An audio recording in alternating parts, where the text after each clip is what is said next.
napapressure na daw si Deputy Ombudsman for the Visayas and acting OMB na si Attorney Vargas na mag-issue agaran ng clearance. At ang deadline para ma-issue niyan ay September 2. Bakit nagmamadali? Kasi nag-i-interview na po ang Judicial and Bar Council ng mga kandidato para mapuno ang posisyon ng ombudsman. At ang balita, included dun sa balita ang chika na ang Pangulo ay willing i-appoint yung taong nangangailangan ng clearance provided nandun siya sa shortlist. Ito, naglabas ng statement si Senadora Amy Marcos. Sabi ni Senadora, yun nga, may nagsabi daw sa kanya na si OIC Ombudsman Dante Vargas ay pinipressure ngayon. Kasama dito ang malaking halaga ng suhol. Ala, yun ang hindi ko narinig. Sinusubukan ang kanyang karangalan mula sa ilang makapangyarihang tao para lang ibasura ang isang kontrobersyal na kaso na aking inihain. So inako na ni Senadora Amy, inaamin niya na yung kaso na final niya tungo doon sa pagkuha kay Rodrigo Duterte, kay dating Pangulong Rodrigo Duterte, ang isa sa punot dulo ng issue o emerging issue na ito.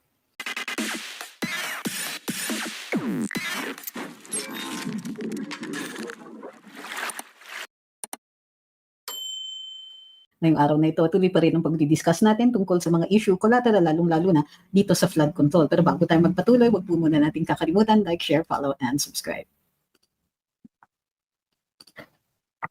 Magandang gabi sa lahat na nandito na. Pasensya na, medyo na-late tayo, so bilisan na lang natin. So ngayong araw na ito, nag-issue ng statement si Senadora Amy Marcos tungkol dito sa rumaragsang balita, lalong-lalo na tungkol dun sa supposedly magkakaroon ng clearance ang isa sa humaharap ng kaso sa Office of the Ombudsman. Importante itong clearance na ito dahil isa siyang posibleng requirement, doon ang posible, isa siyang requirement para ma-interview o makonsidera bilang kandidato itong naturang nag-a-apply bilang ombudsman sa nabakanting posisyon ni former Justice Samuel Martires.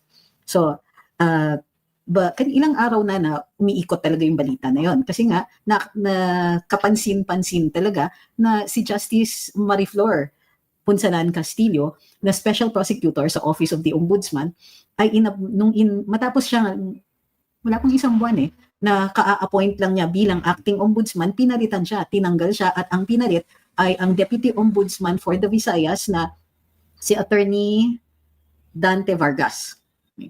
So, walang explanation ang Malacanang kung bakit biglang napalitan ang acting ombudsman. Wala rin silang sinasagot dun sa mga umiikot na balita na ang reason kung bakit pinalitan si dating acting ombudsman ay dahil hindi nare-release or hindi siya willing mag-release ng clearance para kay Secretary Boying Remulla.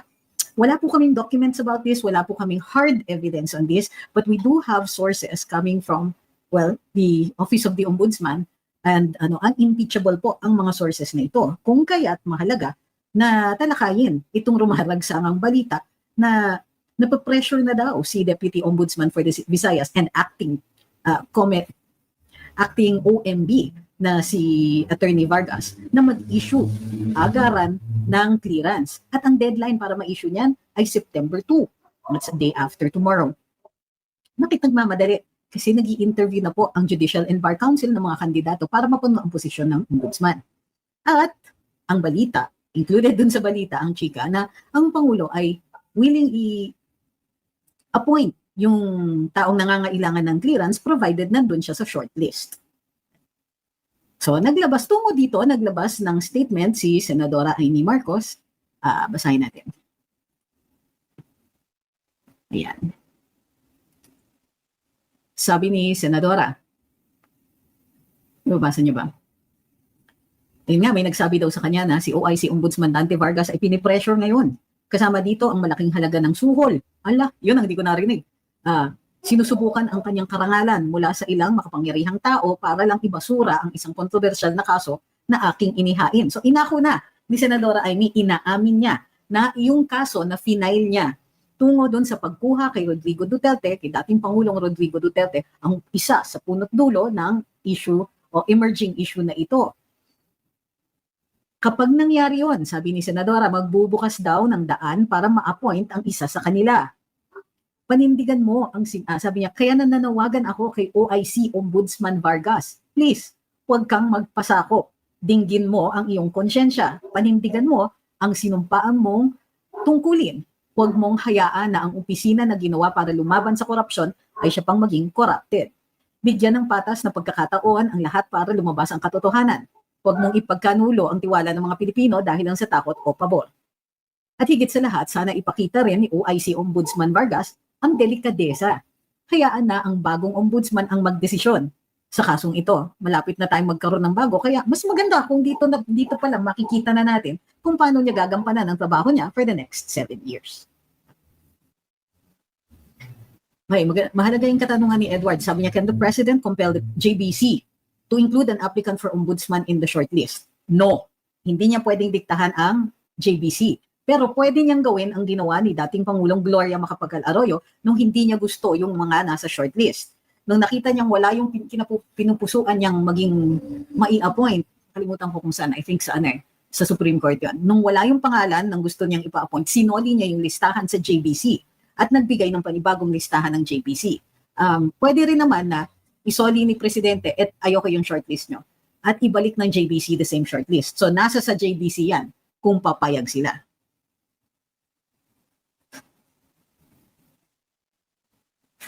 Okay.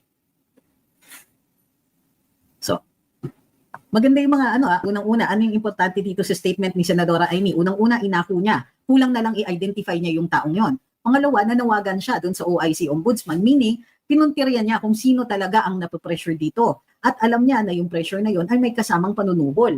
Importante yung mga details na ganyan. And finally, nanawagan siya na wag na niyang pakialaman o desisyonan. Wag na niyang madaliin. Wag nang madaliin ni OIC Vargas yung desisyon dun sa kaso na yon. Kasi nga naman, hindi pa tapos talaga. So, sabi ni Ms. John, kaso member ng JBC ang DOJ, which is represented by Remulla. While wala tayong naririnig na siya ay umatras bilang representante ng Department of Justice sa JBC, parang masyadong conflict of interest. Hindi siya papayagan bumoto ni Chief Justice. Yan pa lang po ay hula ko, pero that's the way I think it's heading. Besides, isang boto lang siya.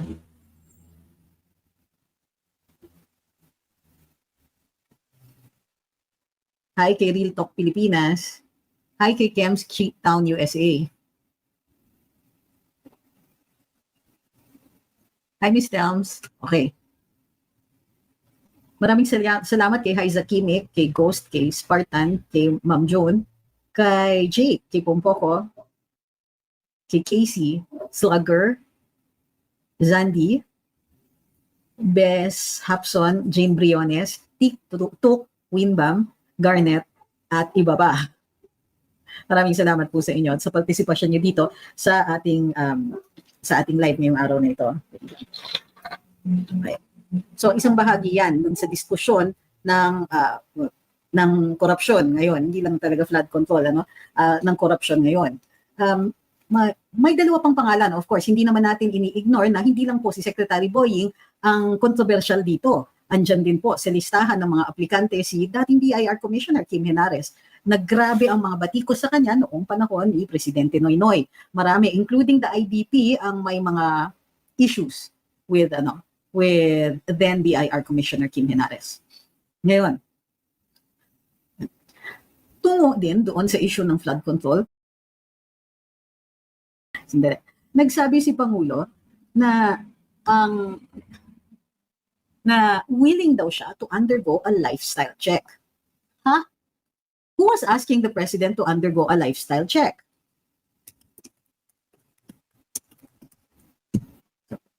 Nangangamoy gimmick na naman itong mga sinasabi ni PBBM tungkol sa lifestyle checks. Ayan.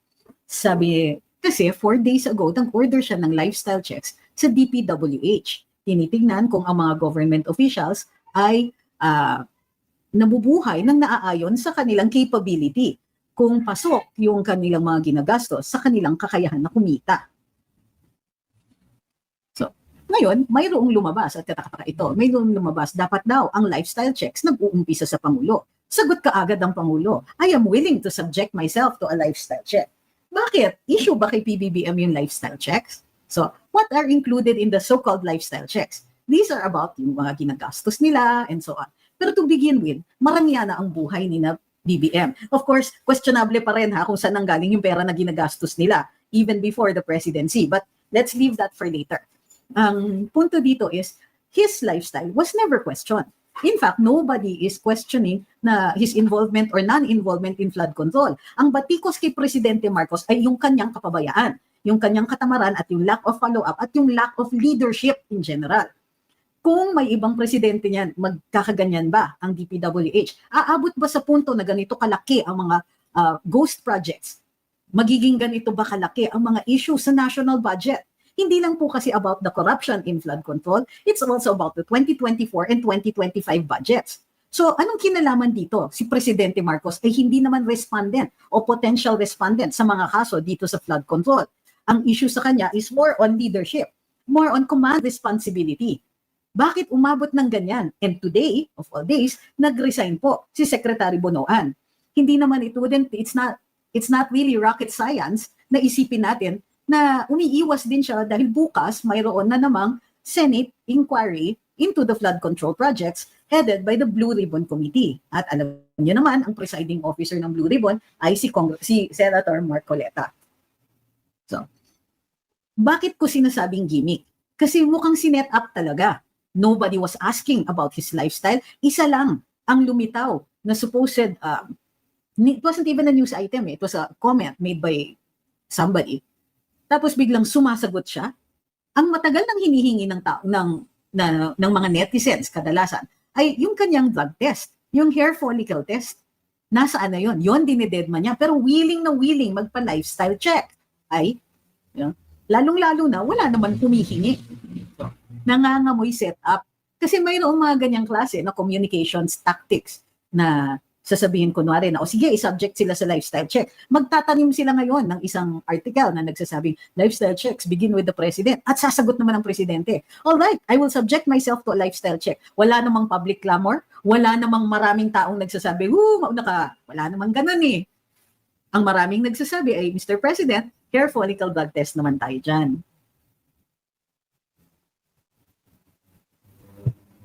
Okay. So, hindi ba, nakakaduda naman itong si Pangulo. At hindi naman tayo rin nagdududa na kahit itong flood control ay nangangamoy communications issue. Bakit? Nilabas ito ni Presidente before there was any opportunity na makakakuha sa mga legal processes ng mga hold departure orders at saka freeze accounts. Hindi ba mahalaga yung mga yon? Hindi ba mahalaga na hindi natin mapapabayaan na makatakas yung mga taong may kinalaman dito? Hindi ba dapat sinisafeguard natin kung sa tingin natin ay mga nagnakaw itong mga to, hindi ba dapat na-freeze natin yung mga accounts? Sa ngayon, hindi pa magagawa yan. Kasi the president is parang siya mismo yung nagko-conduct ng investigasyon. Nagsa-site visit siya, nagtuturo siya ng mga empty lots, tapos nagsasabi pa siya, nagagalit ako. Pero this is one of those cases na dapat inimbestigahan muna ng tahimik, nakuha ang mga dokumento, i-file yung kaso ng maayos, at kapag may probable cause na, boom, hold departure, boom, freeze accounts, pwede na. Kaso hindi yan ang nangyari. Instead, ayan, naririnig na natin. Maraming nag-apply ng travel authority, mga nagsisitakbuhan, parang mga langgam. Pero ano ba ang ginagawa nila? I doubt kung karamihan sa kanila ay tumatakas para magtago. Hindi, posibleng nagtatago sila ng pera. So, ang dami ngayon, hindi lang po sa HOR ang humihingi ng travel authority. Pati sa executive, meron. So, is President Marcos sincere about this issue? Nung unang lumabas ito, ang hinala namin is, gagamitin nyo lang yan sa mga Duterte, tumigil nga kayo dyan. And sure enough, hindi nagtagal matapos lumabas itong mga Disney princess, Nepo babies, meron nang humihirit. Ganito ginawa ni Kong Pulong, pero na-explain na. Ganito ginagawa sa Davao, pero na-explain din yan. Okay, ano nangyayari? Medyo sablay nga lang yung kabila, pero lumabas yan. And we expected it. Alam natin na ito ay parang nililay up nila para may panibagong pangbabakbak sa Davao at sa mga Duterte. Ito yung katakataka nga eh. Hindi naman nagreklamo ang mga taga Davao tungkol sa flood control. Ang nirereklamo nila, hindi sila pinupondohan ng Marcos administration. Sa 3 taon na kongresista si Kong Pulong last 19th Congress, siniro ang budget ng mga proyekto para sa Davao City. O, di ba? May ayuda ba sila? Wala din.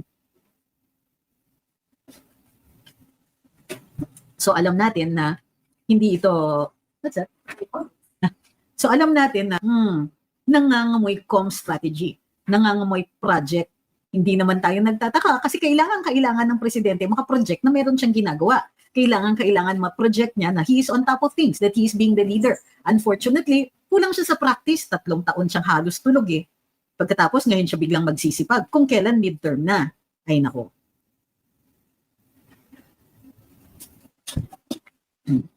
Optics ba ito? Posible. Kung optics lang ito, posible yan. Pero posible rin na actually ang sineset up nila dito ay ang mga Duterte. And hence the lifestyle checks. Ngayon, sinasabi ni Presidente, ay willing ako magpa-lifestyle check. Sir, drug test kaya muna unahin natin. Kasi susunod na rin yon. Of course, sinabi rin naman ni Vice President Inday, sige, i-lifestyle check ninyo ako.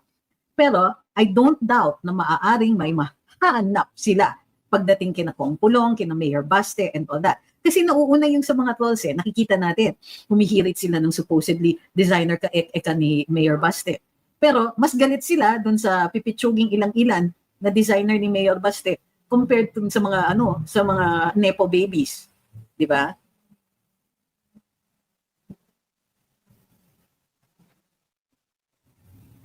Sabi ni Ma'am Sinya, ang kapal ng apong nyo, magnanakaw sa kabanang bayan, ngayon nag-aalisan kayo, kailangan parusahan at ang yaman nila bawiin. Sabi ni Si, ang sakit ng rebuttal. Oo nga eh. Dapat talaga, it should hurt.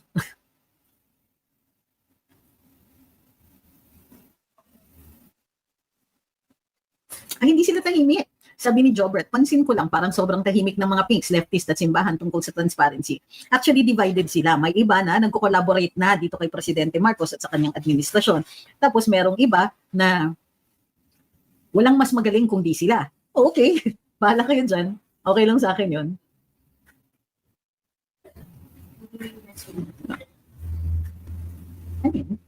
Ay. Sabi ni Buhay Kable, yung paggamit nila ng droga, di ba part ng lifestyle nila? Bakit ayaw niya magpa-drug test kung willing pa siya magpa-lifestyle check? O yun na nga rin eh. Di ba? Kasama na dapat yun sa lifestyle check, drug test. Kasi mahal ang droga. Para alam natin saan nagpupunta yung pera nila.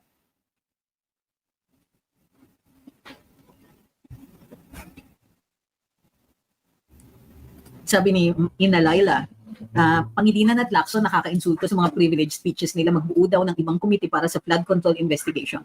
Tapos si Sen Marcoleta pa daw ang nag-aaway. Major turn off kay Sen Lacson. Ang weird nga eh. Dapat sabihan niya yung presidente. Ang presidente, di ba? Lahat naman bakit ang House nagko-conduct din ng inquiry? Bawal? Ano gusto ni Senator Lacson? Sige nga, mag-motion siya na i-revoke yung resolution. Tignan natin kung ilan ang kakampi sa kanya.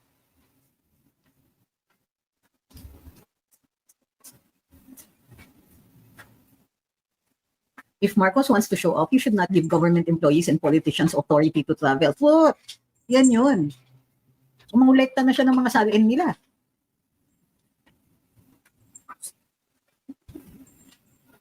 Sabi ni ano ba yan?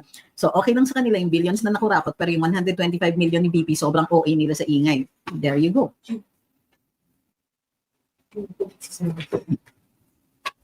Sabi ni Ma'am John, pati si Erich Sylvester pabor kay Lacson. Wow, big surprise, di ba? Sabi ni Sir Allen, lahat daw po, sabi ni Atty. Libayan, kalaban ng good governance na di lang tambi daw pala ang sangkot. Blood is thicker than water. Ang natuloy daw po, natulog daw po ng mahimbing ay hindi congressman. Correct. Ayun na nga ba, matagal na natin sinasabi niyan. Sabi ni Ma'am Jocelyn, is BB ang bobo?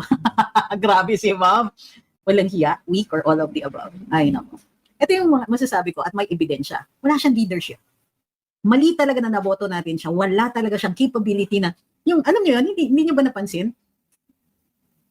Dapat, wala siyang vision eh. Hindi man lang siya nagplano na, okay, this is what I envision. Andiyan na nga lahat ng mga, kung ginawa lang niyang cohesive, yung kanyang mga campaign promises, magaganda naman eh. Yung mga campaign promises, kaya nga nabudol tayo eh. Pero, hindi niya pinapatupad. Hindi niya sinasabi na, halimbawa, yung 1 million housing per year, hindi siya niya tinanong yung kanyang housing secretary. And to be fair kay former Secretary Acusar, sinasabi niya, walang budget, hindi ko makuha yung mga lupa, hindi ko maganito, ganito, ang daming problema. Pwede naman sabihin ni BBM, pinsan, bigyan niyo naman ng pera to. Kasi campaign promise ko yung 1 million houses per year. Sarili niya ng pangako, hindi niya itinutupad. At alam niya na kahit may logistical requirements yung mga campaign promises niya, Wala lang, dead ma lang, kibit balikat, hindi magawa walang pera, ganito, pero pala sa ayuda may pera, ganun ba yon? At ang dami-dami ninyong travel, merong pera para doon. Ilang bilyon ang confidential funds niya, ilang bilyon ang travel fund niya. Sabi ni Ping, di nga niya kaya misis niya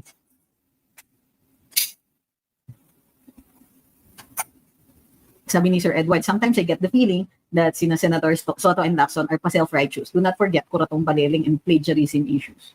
Ayun na nga. So para sa akin, ay nako, sige, BBM.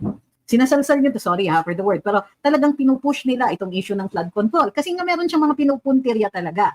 Hindi ako nagdududa na galit ang Pangulo dun sa mga kongresista na may kaakibat na kontratista dun sa listahan na nilabas niya. No doubt. Pero I don't think it's really about good governance. Galit lang siya sa pinsan niya pero hindi niya pwedeng tirahin. Ang tinitira lang niya ay yung mga alipores. Kasi that's how Speaker Martin will move through his people. At sino dyan yung mga diehards na Martin Romualdez? Of course, Congressman Saldico, hindi naman mapagkaila yung kanyang parang nakakabit sa balikat yung dalawang yan. Yung, basta yung mga nasa listahan at yung mga tsuwariwap ng mga ilang mga kongresista na mayroong links, associations, or actual relatives who own these construction companies. So, interesado ba si BBM sa mga kaso nila na mapanagot sila? Hindi, pumipitik lang siya. Kasi kung talagang interesado si BBM sa mga kaso na yan, dapat nag-worry siya na baka tumakas ang mga ito. Dapat nag-worry siya na baka ilabas na ang pera na yan sa ibang bansa. Hindi siya worried Ginagamit lang niya ang issue na ito para magmukhang may ginagawa siya. Yes, sabi ni Ms. Josefina Gutierrez, totoo bang umalis ng bansa si Ko? Ang Chismax. Ito ay bali-balita, wala po akong dokumento tungkol dito, pero ayon sa mga sources namin, opo, in fact, isa daw na pinuntahan ng kongresista ay ang Cayman Islands.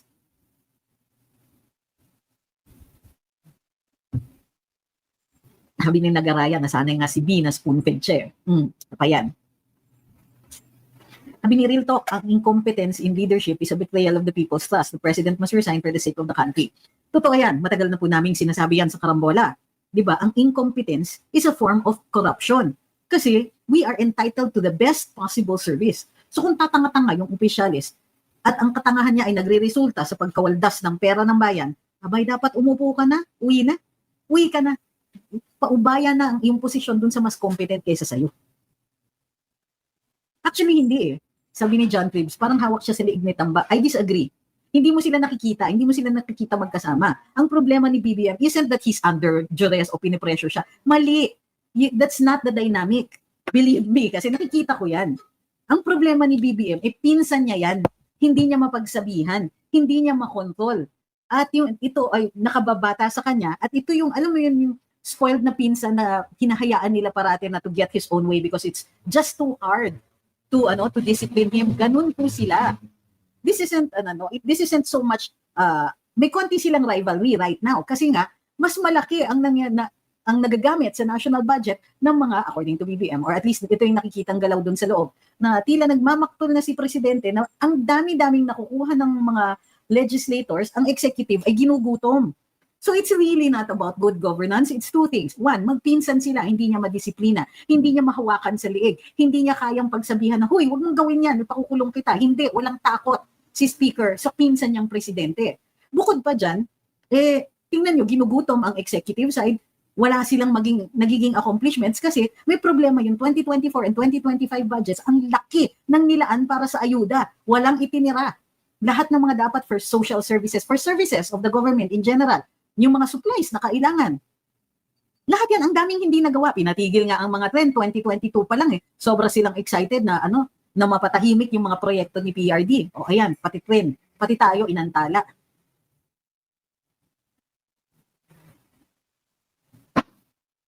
Sabi ni Allen, at maraming twist nangyayari para maprotektahan ng mga kadugo o kabarkada. Kasi hindi lang naman sinoyno yung may barkada. Sabi ni It's Fudge, BBM is investigating a problem he is a part of. He's just mad, he was blindsided. This is not for the people, this is still for his self-interest. Oo, bukod dyan, kailangan talaga niya ng accomplishment. Wala naman talaga So, itong tingin kong nangyari itong si Coms Chief, si Dave Gomez, Mr. President, kailangan mapakita natin na leader ka. Dapat nandun ka, nagtuturo ka ng pagganyan-ganyan. Di ba? Dapat, nakikita that you are a man of action. Na meron kang ginagawa, ano yung pinakamadali maintindihan? Kadalasan, ang pinakamalaking cover-up sa gobyerno ay yung pagsusumbong na, may katiwalian dito. You know why? Kasi that's all we're looking at. Titignan natin, flood control. Sa DOH nga, may mga issue eh. May mga issue ng gamot sa kasalukuyan. Kinakasuhan ang secretary ng Department of Health, nakailang kaso na siya, for violation of the Anti-Graft and Corrupt Practices Act. Hindi natin nabibigyan ng pansin yan, kasi ito yung comms strategy. Ito lang ang tingnan natin, ito lang i-control natin kung sino yung mga tatamaan dito. Huwag natin patamaan yung mga kakampi natin at saka bonus yan kung masama yung mga Duterte. Di ba?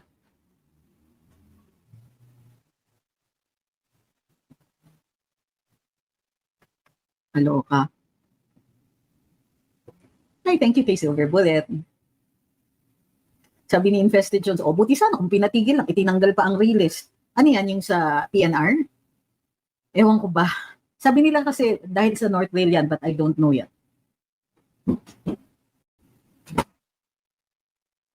Sabi ni Cloud Shogun, BBM is so out of touch. Nag-MRT daw siya while taking private plane. Mag-lifestyle check daw siya. Siya original spoiled disco dancing Nepo baby. And last year, flex 5,000 flood control projects. Tapos U-turn this year na ghost projects mga yon. Ano ba ito? Baliw? Ay, hindi lang yun. Willing na willing siya magpa-lifestyle check. Kasi hindi naman siya gumagastos using his own money. Gusto niyang manood ng F1. Sakay ng government private plane, which is really a contradiction in terms. Gayon pa man, yun ang ginamit nila para ipadala si PRD abroad. At muli, dadating na naman tayo dun sa topic ni PRD.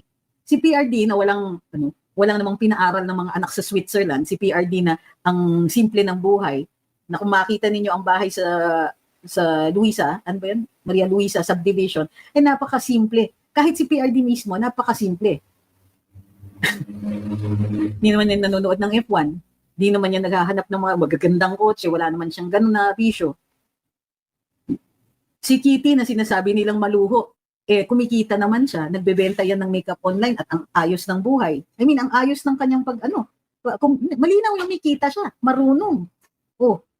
Anong problema nitong mga to? Doña Luisa, sorry. Thank you kay Luchi Tiger. O sa bahay sa Doña Luisa, masyadong simple. Hindi siya talagang hindi maluho si PRD.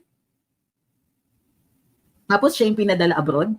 Siya yung pinag-iinitan. Si VP Inday nga, tignan ninyo ang buhay. Nakikita niyo bang naka-designer yan?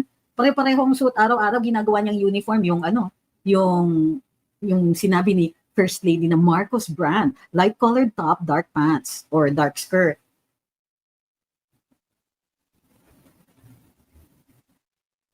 Sabi ni John, hilig po ni tatay motor. Talaga, after nag-retire siya, wala na. Hindi na masyado. Hindi na nga siya makaride. Sabi ni Pabibo Kalboy, BBM, silipin daw yung flood control ni PRD. I am sure he's going to do more than silip. Kung gusto niyang silipin, I don't care. Sige, kung may mali dyan, kung may mga dyan, kung may katiwalian under the Duterte administration, di imbestigahan, wala akong problema dyan. Pero Mr. President, magpa-drug test ka. Di ba? Pa-drug test ka muna. Kasi hindi namin alam you're the guy who's supposed to be steering our country. Ang dami kong tanong tungkol sa flip-flopping mo sa foreign policy pagkatapos hindi mo man kayang magpa-drug test. Isama natin yung drug test sa lifestyle check mo. Sabi ni Purely Dance, the world is so unfair. Kung sino pa yung totoong magserbisyo, siya pa napaparusahan sa mundong ito. Totoo yan. Ay. And it also leads me to this question. Kailan natin when was it considered a good thing na ang trato natin sa mga anak natin, mga prinsipe at prinsesa? Nandyan ba sa Pinoy values yan? Little princesses and little princess yung ating mga yung mga anak natin? Hindi. Dito sa Pilipinas, yung mga, ako kasi matagal kaming walang katulong, nung lumalaki yung mga anak ko. Lahat kailangan may you take your turn sa paghugas ng pinggan. Walang prinsesa dito. Walang prinsipe dito, lahat kayo utusan ng nanay. Totoo naman, di ba? Hanggang ngayon daw. May humihirit. Di ba? Lahat kayo, si nanay yung boss, at hindi reyna ang nanay boss. So, kailan natin ginawang ganun, na i-consider mo yung anak mong babae, prinsesa, ano yun? Turuan mong magsipag, turuan mong maghanap ng trabaho, turuan mong maging independent. Turuan ninyo na hindi only ATM ang nanay at tatay. Nakakaloka. Ano yan? Tignan nyo nga si Inday eh. Sure, masagot siya sa tatay niya. Sure, minsan talaga matigas ang ulo. Pero tignan mo naman ang buhay. Napakasimple. Kita niyo ba yung garden niya sa bahay? Ayan, sabi ni Mona Blackworld, anak ko, Princess Sarah ko, magbalat ka ng patatas. Di ba? O hindi ba? Hindi ba? Of course, gusto natin ibigay yung best sa mga anak natin. Of course, gusto natin protektahan yung mga anak natin. Pero part of protecting our kids is to make sure na they will survive nang wala tayo. Part of protecting our kids is making sure na kaya nilang kumita pag wala na tayo dito sa mundo. Ito, si Munwo, sabi niya, I grew up with 2 helpers but my parents insisted that I help. Marunong ako sa lahat ng household chores, laba, kusot, plancha with uling. O, di ba? Uling pa talaga ang ginamit ni Madam. Sabi ni It's Fudge, we must prepare them for the real world and not shield them from it. At dapat tinuruan sila kung ano ang value ng ano. Hindi tama yung sasabihin mo, ubusin niyo yung pagkain mo, ang daming nagugutom sa mundo. Pero tama yung sabihin mo na may mga nagugutom sa mundo. Magpasalamat ka na nakakakain ka. Magpasalamat ka na magganito ang buhay mo. Pero tignan mo yung mga nilabas nila sa TikTok, yung mga, oh, I'm guessing how much we spend. Ay, 80,000 lang. Girl! Pinaririnig mo yan, ang Pilipinas, ano yung poverty rate? Ano ang average sweldo dito sa Pilipinas? 20,000? Ano, ang pagkaintindi ko nga, if you earn more than 100 or 200,000 a month, you're already in the top something percent. Girl, you just spent like what? 2 months earnings of an average employee on what? On a bet? What the F? Doon ako talaga nag-ano, ang ginamit pa nila ay restaurant, ang ginamit pa nilang ipamukha sa atin. Yung mga ganun, gumastos ng 750 plus thousand. 759 yung isa 80,000. Nag-guess sila. Sabi ng isa, I'm guessing, 100,000? Yeah. Ay, 80. O tapos naglalaro sila ng credit card roulette. Alam nyo yan? Yung, sige, ipunin ng credit cards, tapos manong waiter, mamili ka, offer mo yung kamay mo, pero hindi nakikita yung mga dulo lang ng mga credit cards, tapos, manong waiter, pili ka dyan, tapos, ay, napili yung akin, okay lang naman, 80,000 lang eh. Girl.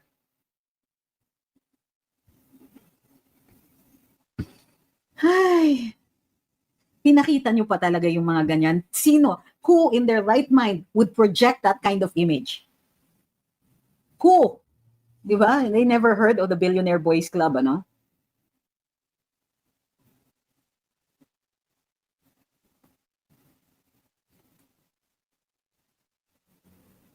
Sabi ni J. Matthew, may nasagap kami, may utos daw sa mainstream patayin ng issue sa flood control, kaso pumapalag ang mga tao nila. Nasa agap lang namin, ewan ko lang.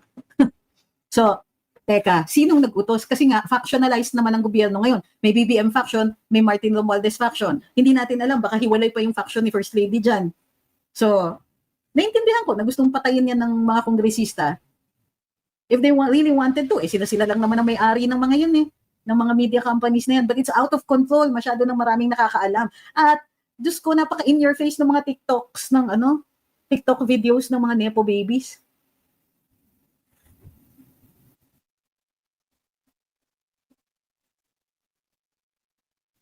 Sabi ni Rosario, watching from Dubai, hindi daw totoo yung 700K plus na bill, POV lang daw. Kilay ko, so what? It's still, it's a bad joke.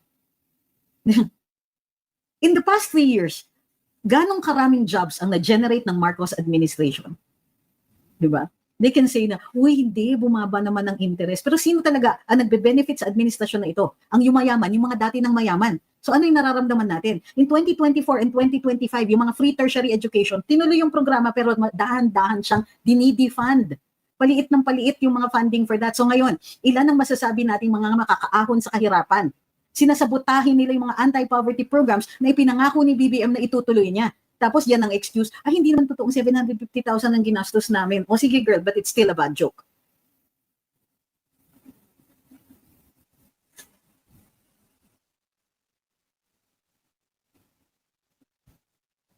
Alam mo, Real Talk Pinas, alam ko yung kung sino yung pinag-uusapan mong ganyan, pero ang hina naman ng following niya. By talking about him, by being affected, binibigyan mo siya ng audience. Pinag-contribute ka sa kanyang algorithm. Sa totoo lang, grabe sa pagka-fake news yung taong yun. And it's poisonous yung kanyang fake news. So, the more you give him weight, the more you give credence to what he's saying, kasi nagre-react ka, the more he's going to, lalong mamamayagpag yan. Kaya nga ayoko masyadong pinapatulan yung mga, papatulan ko yung maliliit. Bigyan ko na lang ng hanap buhay yung mga trolls na nagtatrabaho lang, kailangan kumain Kaya so bigyan ko ng trabaho yung mga may agenda talaga, o bigyan ko ng ng attention yung mga, how do you call this? Halos may sick need for attention.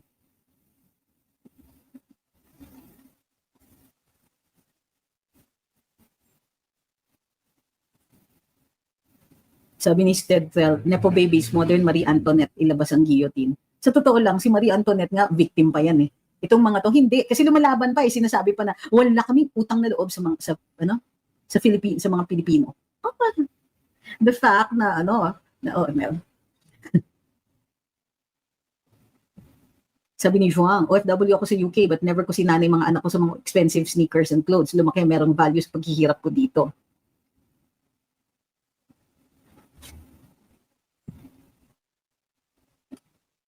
Hi kay Gear Falcon. Thank you. Sabi ni Ma'am Jess, good evening. Finally, naabutan ko din live mo. Sabi ni Pabibo, Nepo babies, OG talaga si B. Oo, totoo. Di ba may picture pa siya beside the rose? Sabi ni Jane, natawa na nga ako may pumalag, sinabi mahirap pigilan ng ulan. Totoo yan. Sabi ni Tanj, kung lahat gaya ng platform mo, ipinaglalaban yung karapatan dahil tayo nagdusa sa utang corrupt admin.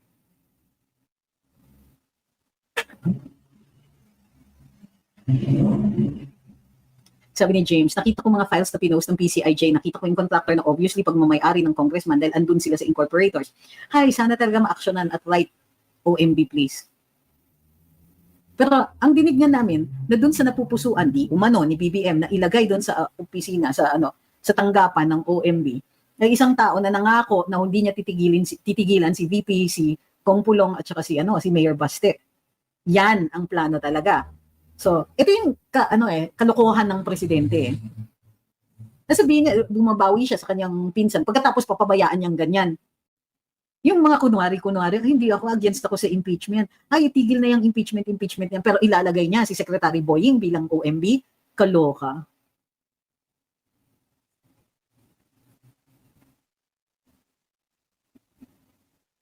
Sabi ni Harold, isumbong daw sa Pangulo yung Nepo Baby, sabi ni Auntie Claire, nalimot niya yata na king of Nepo Babies ang boss niya. OG, Nepo Baby, di ba? Ay, kaya ewan ko ba? Parang, saan ang galing yung entitlement na yan? Na dinidisplay nitong mga tao. Ay, ito pa. Bakit may need sila na sumika? Mayaman na sila. Ang dami na nila, gusto nila yung parang mga socialite of the moment. Gusto pa nila maging influencer. Really? I never realized that that's something to aspire for. It's just something that people do.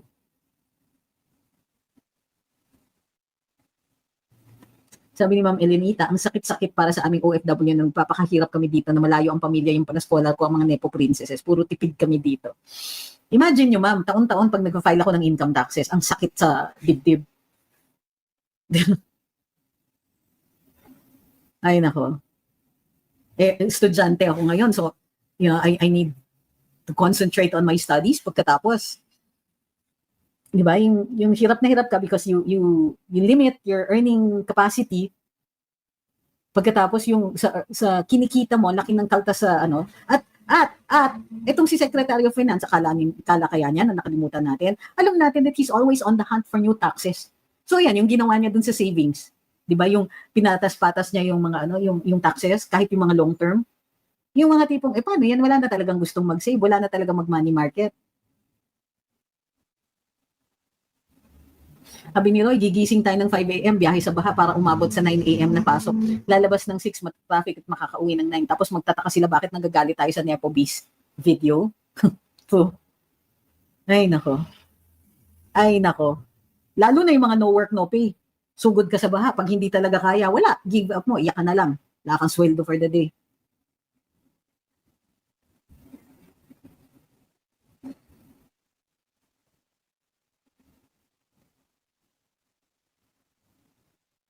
Sabi ni Joyce Adventure, isn't it awkward, attorney, na inassign si Mayor Magalong to lead the DPWH flood control investigation? No, that's part of the projection of BBM that he's being fair. Pero ang totoo niyan, ngayon pa lang sila mag-iimbestiga, ngayon sila mag-fact-finding. Anong ibig sabihin nun?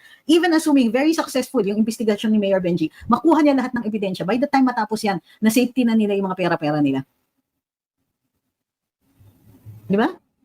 Ganito sila nag-announce, tapos magpapaimbestiga. Ganyan ang nangyari kay Janet Napoles Nung lumabas na yung freeze order sa kanyang mga accounts, wala na, drained na lahat.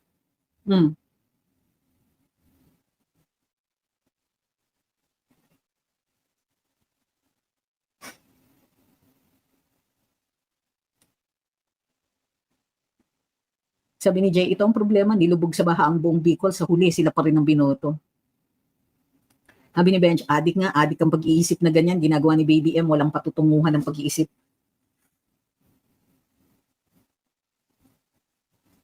Sabi ni Inocente, bakit sinali nila si Kitty? Mga julol talaga. Totoo yan. Maka ano nila, wala kasi ang kinukuha nilang mga trolls, yung mga hindi marunong magbasa yata